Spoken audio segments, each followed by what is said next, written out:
Aujourd'hui, nous allons examiner une affaire des années 1920, alors installez-vous pendant que nous partons aux États-Unis. Ossian Sweet est né le 30 octobre 1895 à Orlando, en Floride. Il était le deuxième de 10 enfants, nés de Henry et Dora Sweet. En 1898, son père a acheté une ferme près de Bartow, une ville du centre de la Floride, à environ 80 km au sud-est de Tampa. La famille Sweet a vécu difficilement sous les lois Jim Crow, la ségrégation qui était un système de loi étatique et local s'appliquant à tous les Noirs, quels que soient leurs revenus, leur niveau d'éducation ou leur profession. Dans des États comme la Floride, les lois imposaient de la ségrégation raciale dans les écoles, le logement, les transports, les hôpitaux, les tribunaux et d'autres espaces publics. Lorsque Ossian avait 5 ans, il a été témoin du lynchage d'un adolescent noir nommé Fred Rochelle, qui a été brûlé vif par une foule blanche. Cet acte brutal l'a exposé, dès son plus jeune âge, aux dangers extrêmes et à la violence auxquels les membres de la communauté afro-américaine étaient souvent confrontés dans une société divisée par la race.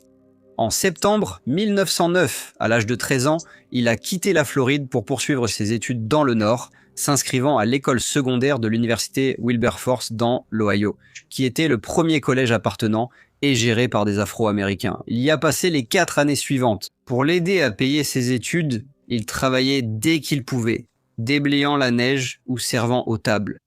Par la suite, il est allé à l'université Wilberforce et a obtenu un baccalauréat en sciences avant de terminer sa formation médicale à l'université Howard à Washington, D.C. Dès son plus jeune âge, il a fait preuve de dévouement envers ses études, aspirant à rejoindre le 10e talentueux, un terme inventé par William Edward Burgite Dubois, mieux connu sous le nom de Webb Dubois, pour décrire les 10% les plus instruits et qualifiés des Afro-Américains qui pouvaient guider et élever leur communauté. Dubois, éminent érudit, écrivain et leader des droits civiques, croyait que ce groupe, qu'il s'agisse de médecins, d'avocats, d'enseignants ou d'autres professionnels, pouvait servir de modèle et de défenseur, en mettant leurs talents et connaissances au service de la création d'opportunités et de l'inspiration pour la population afro-américaine. En juillet 1919, à l'université Howard, Ossian assista aux émeutes raciales de Washington, D.C., parmi de nombreuses aux États-Unis. Lors de l'été rouge, des tensions sur l'emploi et le logement des anciens combattants de la Première Guerre mondiale provoquèrent des violences après des rumeurs d'agression sur une femme blanche. Des foules blanches ont attaqué des résidents noirs dans les rues, tandis que les noirs se défendaient. 10 personnes blanches, dont 2 policiers et 5 Afro-Américains, ont été tués et environ 150 personnes ont été blessées. Le président Wilson a fait appel à la garde nationale qui, avec la forte pluie, a contribué à mettre fin aux troubles. Après avoir terminé son diplôme de médecine, Ossian a déménagé à Détroit à la fin de l'été 1921. Il y avait déjà passé des étés. Cependant, les opportunités dans les hôpitaux étaient limitées par les barrières raciales et il avait peu de contacts professionnels. Il s'est vite rendu compte que les habitants de Black Bottom, un quartier composé principalement de familles afro-américaines de la classe ouvrière, avaient un besoin urgent de soins médicaux. Alors, voyant une opportunité à la fois de pratiquer la médecine et de servir la communauté, il a loué un espace dans une pharmacie locale et a ouvert son cabinet médical. Sa liste de patients a rapidement grandi et il a ensuite accepté un poste de médecin légiste pour Liberty Life Insurance, ce qui lui a également apporté un flux régulier de patients. En décembre 1922, il a épousé Gladys Mitchell, une femme née à Pittsburgh, mais ayant grandi à Détroit et issue d'une famille afro-américaine de la classe moyenne aisée. En 1923, le couple s'est rendu à Vienne et à Paris afin qu'Ossian puisse poursuivre ses études. En assistant à des conférences données par des médecins et des scientifiques de renom, dont Marie Curie et Anton Heiselberg à Paris, ils ont ressenti un sentiment d'égalité, bien que l'hôpital américain ait refusé d'admettre. Sa femme enceinte, Gladys, et leur fille Marguerite, connue sous le nom d'Ivor, sont nées le 29 mai 1924 dans un hôpital français. Le couple est retourné à Détroit le mois suivant et a séjourné chez les parents de Gladys. Ossian a rejoint l'hôpital Dunbar, qui était le premier établissement de la ville pour les patients noirs. Il voulait que sa famille vive dans un meilleur quartier et a acheté une maison au 2905, rue Garland, en payant au-dessus de la valeur du marché. Mais il était conscient des coûts supplémentaires souvent imposés aux acheteurs afro-américains à l'époque. La NAACP avait été réactivée à Détroit après 2 ans d'inactivité, et ses membres travaillaient à contester les strictes restrictions raciales en matière de logement de la ville en défendant l'accès égal à tous les quartiers. Avec tous ces efforts, Le couple a jugé le moment idéal pour acheter une maison dans un quartier plus aisé. Après la vente, des membres de l'association pour l'amélioration du quartier ont exprimé leur inquiétude concernant la baisse de la valeur des propriétés résidentielles. Lorsque des familles afro-américaines étaient autorisées à acheter dans certains quartiers, des mesures ont été prises pour les en empêcher, comme dissuader les propriétaires de vendre à des acheteurs noirs. Le directeur de l'association et d'autres responsables ont participé à l'application de ces plans. En raison de cela et d'autres hostilités, Ocean et Gladys n'ont pas pu emménager immédiatement. Bien que dans les années 1920, Détroit ait été plus tolérante que le Sud, le racisme et la discrimination étaient répandus. Les résidents noirs étaient exclus de certains hôtels et restaurants, les hôpitaux et centres communautaires étaient ségrégés et de nombreux lotissements imposaient des restrictions raciales dans leurs actes. En même temps, le Ku Klux Klan était actif aussi bien en ville que dans la banlieue, revendiquant des milliers de membres localement. Cette hostilité venait en grande partie de la grande migration lorsque les Afro-Américains quittaient le Sud pour travailler dans l'automobile à Détroit. Entre 1915 et 1925, la population noire de la ville est passée de 7 000 à 82 000 habitants. Les tensions raciales étaient aussi politiques, le Ku Klux Klan soutenant Charles Bowles comme maire en 1925. C'était un homme associé à des politiques et une rhétorique qui marginalisait les résidents afro-américains, et il a été critiqué pour son manque d'empathie envers les communautés noires. La violence envers les Noirs s'installant dans les quartiers blancs était courante. En mars 1925, Aldine et Fleta Matisse ont emménagé dans une maison sur Northfield Street avec leurs amis, Austin et Susie Burton. Le mois suivant, des foules ont lancé des briques à travers leurs fenêtres. Pour tenter de se protéger, Fleta a tiré quelques coups de feu. Personne n'a été blessé, mais elle a tout de même été arrêtée. Cependant, lorsqu'elle a comparu devant le tribunal, elle a été acquittée car le juge a estimé qu'elle avait tiré en état de légitime défense. En juin 1925, une foule a attaqué la nouvelle maison du Dr Alexander Turner sur Spokane Avenue. Puis, en juillet, un entrepreneur de pompes funèbres afro-américain a subi 3 nuits d'intimidation de la part d'une foule devant sa nouvelle maison, le 10 juillet. En 1925, John W. Fletcher, un serveur afro-américain, a emménagé avec sa famille dans sa nouvelle maison sur Stopple Avenue. Lorsqu'une foule de 2000 à 4000 personnes est arrivée et a lancé des pierres et des briques sur sa maison, craignant pour sa vie, M. Fletcher a tiré sur la foule. Mais il a ensuite été arrêté et accusé d'avoir tiré sur un garçon de 15 ans nommé Leonard Paul. Au poste de police, il a été inculpé d'agression et d'intention de causer des blessures graves. M. Fletcher a reconnu avoir tiré sur la foule, affirmant l'avoir fait seulement après que la maison ait été bombardée de pierres et de briques. Une fois que les médecins ont confirmé que les blessures du garçon n'étaient pas graves, le procureur, M. Robert Thoms, a abandonné les charges et M. Fletcher a été libéré le lendemain. Cette nuit-là, une croix a brûlé à proximité. Le maire a appelé au calme et la police a été mise en alerte. M. Edward Smith, qui avait vendu sa maison à Ossian, a également été menacé par ses voisins et on lui a dit qu'il n'aurait pas dû vendre sa maison à une famille afro-américaine. Suite à ces incidents violents, les Sweet ont reporté leur emménagement dans leur propriété de la rue Garland, espérant que la situation se calmerait avec le temps. Croyant que les troubles dans la ville s'étaient apaisés, ils ont emménagé dans leur nouvelle maison le 8 septembre 1925 et y ont été escortés par la police. Qui aurait pu savoir qu'il y aurait de l'hostilité envers Ocean et sa famille ? À cause de cela, plusieurs policiers ont été postés devant la maison pour tenter de prévenir tout problème.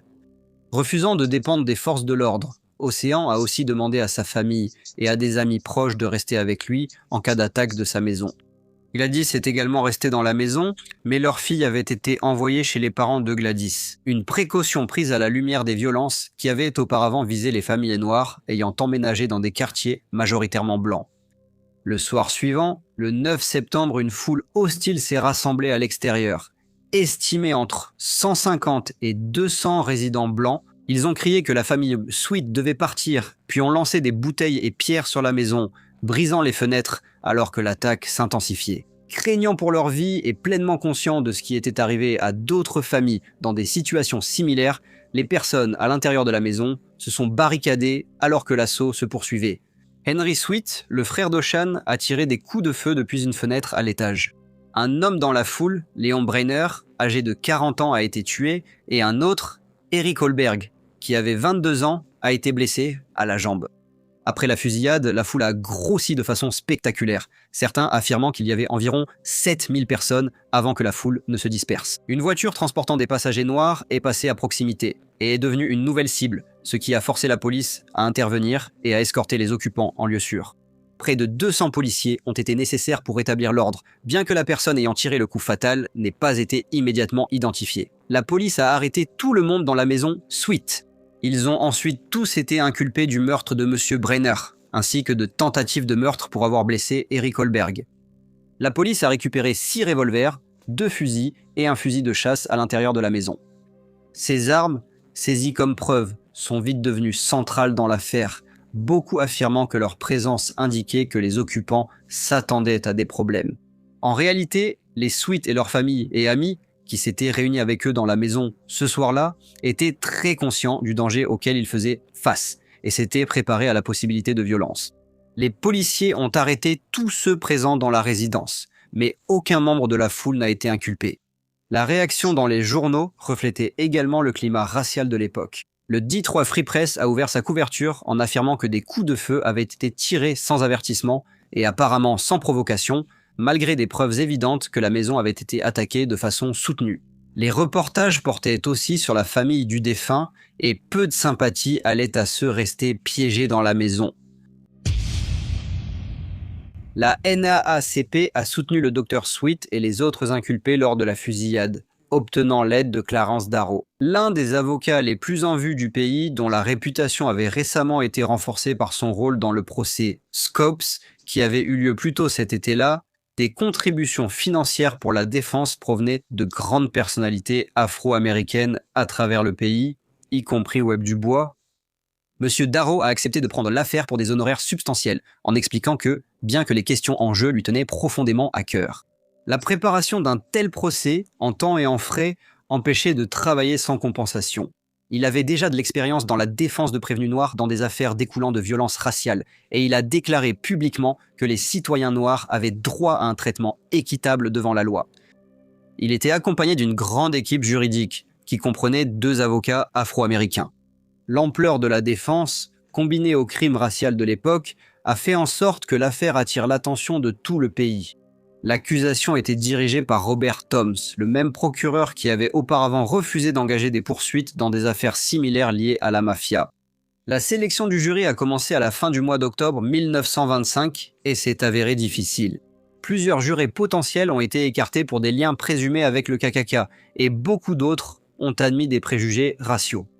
Un seul homme noir a été appelé lors de la sélection du jury et il a été écarté par l'accusation. Après près d'une semaine et plus de 80 candidats interrogés, un jury composé de 12 hommes blancs a finalement été constitué.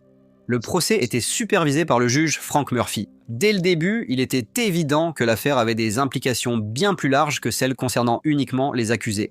La question de l'égalité devant la loi pour les Afro-Américains ayant été soulevée, les plaidoiries ont débuté début novembre. L'accusation affirmait que les accusés s'étaient armés avec l'intention de tuer en cas de confrontation, présentant la fusillade comme un acte prémédité plutôt qu'une réaction face au danger. La défense a répliqué en fondant son argumentation sur des principes constitutionnels, en particulier la clause de protection égale du 14e amendement et le droit ancien de défendre son domicile. M. Darrow a soutenu que la peur provoquée par des violences raciales répétées et des menaces avait motivé les actions de ceux qui se trouvaient dans la maison. La salle d'audience était toujours pleine. Des foules s'y rassemblaient des heures avant les audiences. La majorité des spectateurs étaient afro-américains, montrant l'engagement de la communauté dans le procès. L'État a appelé des dizaines de témoins, dont beaucoup ont nié la présence d'une grande foule ou de troubles devant la maison. Au contre-interrogatoire, certains ont admis s'être opposés à l'installation de familles noires dans leur quartier.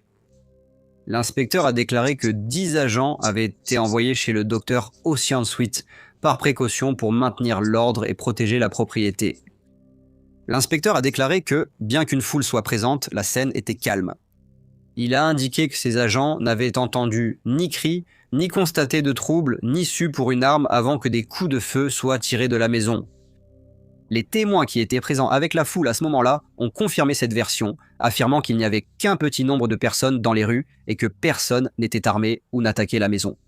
La défense a contesté ces affirmations, mettant en avant des incohérences. Mais ce n'est que lorsque deux adolescents, George Supas, 14 ans, et Ulrich Arthur, 13 ans, ont témoigné pour l'accusation que quelqu'un a reconnu que des pierres avaient été lancées sur la maison de Sweet. Arthur a déclaré au tribunal avoir entendu du verre brisé sous l'effet de pierres, juste avant des coups de feu tirés de l'intérieur. Malgré cela, les 8 témoins adultes blancs qui ont témoigné par la suite ont soutenu qu'il n'y avait eu aucun problème. Et ils ont insisté sur le fait qu'il n'y avait pas de foule, pas d'objets lancés et aucun désordre dans les rues. Un jour où le tribunal ne siégeait pas, M. Darrow s'est adressé à un large public au YMCA ségrégué de Detroit, parlant ouvertement aux Afro-Américains des pressions liées au logement, des préjugés raciaux et de la longue lutte à venir.